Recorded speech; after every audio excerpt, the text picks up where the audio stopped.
Bumabati lang po ako sa lahat ng mga nakikinig saan. Nandito po si Ma'am Cathy Binag, oh. Forever Duterte! Hello daw sa mga... Hello po sa inyong lahat. God bless po and wag po kayo mawala ng pag-asa. Asan yung megaphone? Magsalita ka rin. Salamat, ma'am. Ayan mga kababayan with Cathy Binag and Attorney Jimmy Bontoc po mga kababayan. So, Sound check. There you go. Yes! Okay, magandang gabi sa inyong lahat. Kayo po, tayo po ba'y nagdasal na? Yes! Ayan, para po ang ating spiritual ay buong buo at saka busog. Ito yun, yung sinabi niya na nagbayad ng rulong-ulo, si BP Sara. Di ba yung sabi niya, Chichirya? Manila Times yun ang nag-interview sa kanya. So kaya ngayon, sabi, wala tayong kwenta dito, wala tayong pinaglalaban. Ayaw lang nila ibalita ang totoong nangyayari dito. Kaya nga, salamat social media. You are the hero of today's generation. Salamat po sa inyo mga vloggers. Yes! Oo nga, ayaw nilang magpunta dito dahil magalit yung mga pero Dahil dinadanas natin ngayon ang pagpapabaya, kaya eto tayong muli kumakatok dito sa pintuan ng EDSA Shrine. Palayasin Maramang kapangyarihan sa kanilang kamay, lagpas sa termino nila sa 2028. Yan ang punot dulo ng lahat ng kaguluhan na ito. They want to concentrate power beyond 2028. The Marcos Romualdez political faction does not want na ang eleksyon ang magtatakda kung sino ang susunod na mamumunong pangulo ng ating bansa. Kasi alam sila ay desperado sa panahon ng administrasyon ni Bongbong Marcos. Ang bayan natin ngayon ay pinapahiya. Ang bayan natin na-embaras dahil sa ginagawa ng isang presidente na hindi alam kung ano ang gagawin para sa kapakanan ng taong bayan. Mga kababayan, balikan ko. Ako nagagalak sa presensya ninyo ngayon dahil Sabi na to wala nang boses, simula pang umpisa doon sa batasan, lumusob na po kayo kami doon para kay Vice President Inday Sara, sa Veterans Memorial Medical Center, nagpaikot-ikot na ho tayo kung saan-saan, ang ending pala sa IDSA.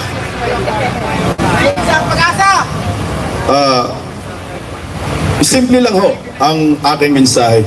Gusto ko pong imulat ang maraming Pilipino. Nandiyan, nakatayo, mga security guards. Kung ano po ang nangyayari sa ating bayan ngayon. Gusto ko po tutukan itong ginawa ng mga kongresista ngayon. Lalo na ho dyan sa tuwad committee tawag namin dyan, mga political vloggers. Ilang hearing na ba ang ginawa ng mga kongresista na yan dyan sa tuwad committee? Hindi na namin kailangan manawagan sa inyo na sumama kayo sa amin dito, pumunta kayo dito, suportahan si BP Sara. Hindi ho. Inapin na ho tayo. Alam nyo, para sa akin, personal ito. Alam nyo kung bakit? Ako ho nadali. Inalok ako ng 500,000 kada buwan para sumuporta sa kanila. Nung tinanggihan ko, ano meron? Kaso!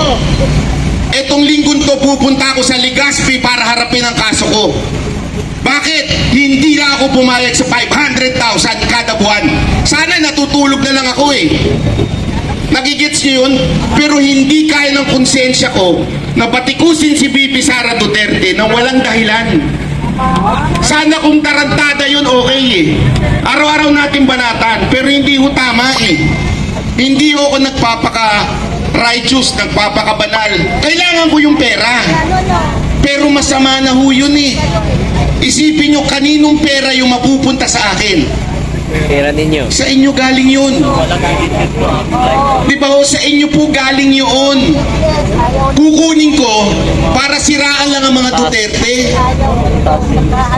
Kaya nakakalungkot yung mga vlogger dyan na dating sumusuporta sa Duterte, pumupunta pa kayo sa EDSA. Di ba pumupunta pa kayo sa EDSA? Tapos kayo sisiraan nyo si Duterte? Tama. Tama. Sa halagang magkano? Huwag na tayo maglukuhan. Kaya nyo tinanggap yan.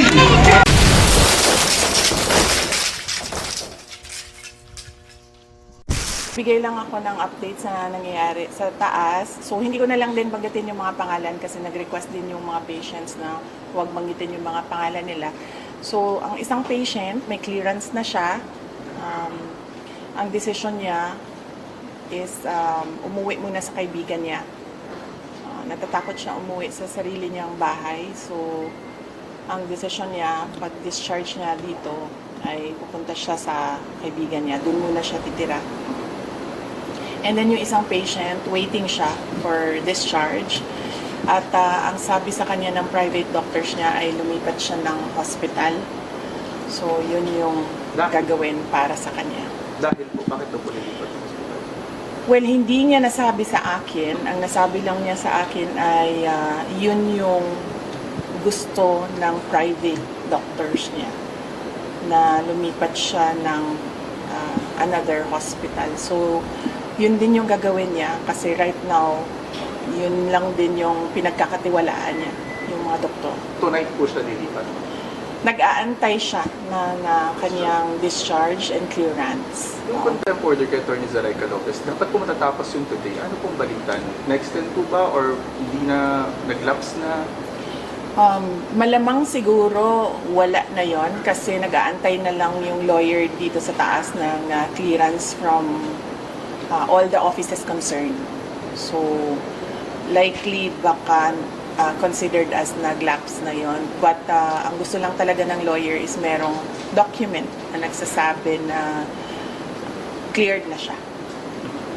Ma'am, if we may maybe get your reaction sa nabanggit po ni President Marcos. Ang sinabi niya, ma'am, kinonfirm niya po yung kumalat na text message na nakalagay na in the larger scheme of things, Sara is an unimportant, so please do not file impeachment complaints. What are your thoughts? Pinigil or stop in a way? Hindi naman ako mag-comment no, sa mga remarks ni President Marcos.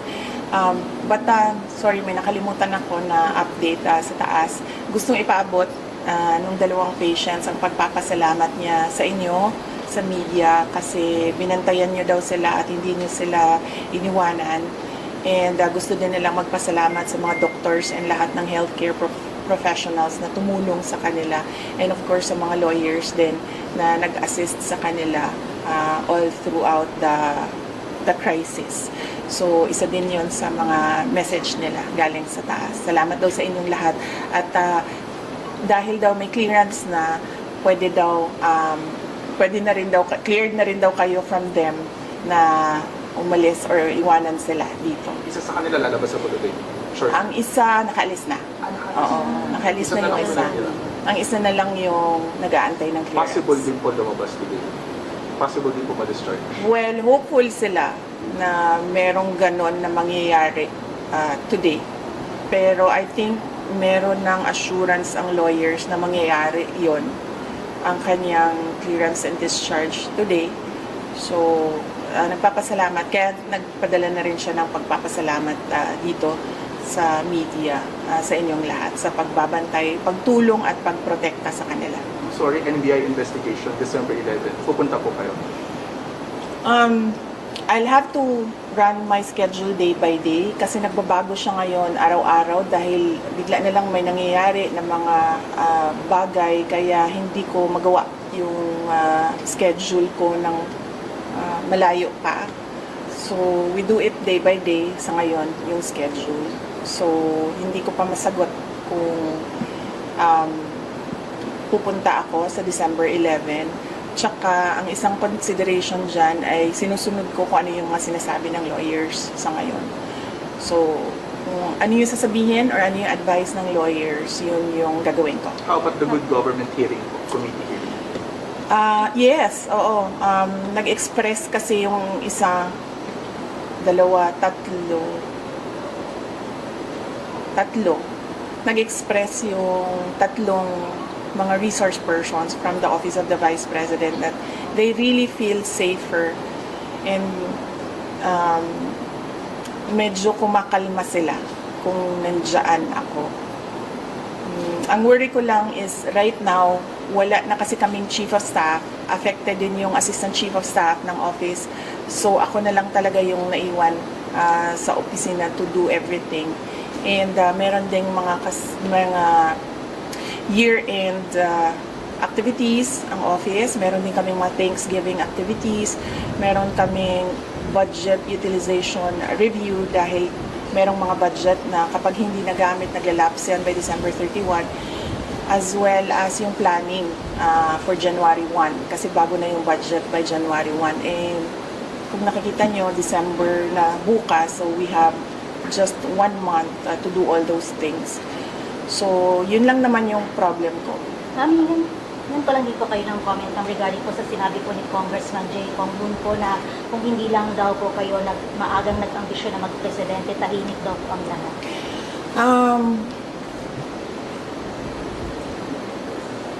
Unang-una, the presidency of 2022 was mine already. Nanalo na ako sa surveys, lahat ng tao solid na, united na for my candidacy. Pero I gave it away because I felt I had to do some other things other than being President of the Republic of the Philippines. Pangalawa, hindi ako yung nagsabi sa kanila na magbukas sila ng investigation or inquiry in aid of legislation that is more like a political persecution and harassment of OVP personnel.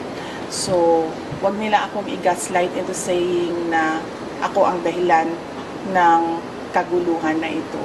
Ang kaguluhan na ito ay nagsimula sa sa terrorism nila, sa harassment nila, sa threats nila, sa mga personnel ng Office of the Vice President. Ma'am, clarification lang po, nag-resign na po ba si Attorney Janay?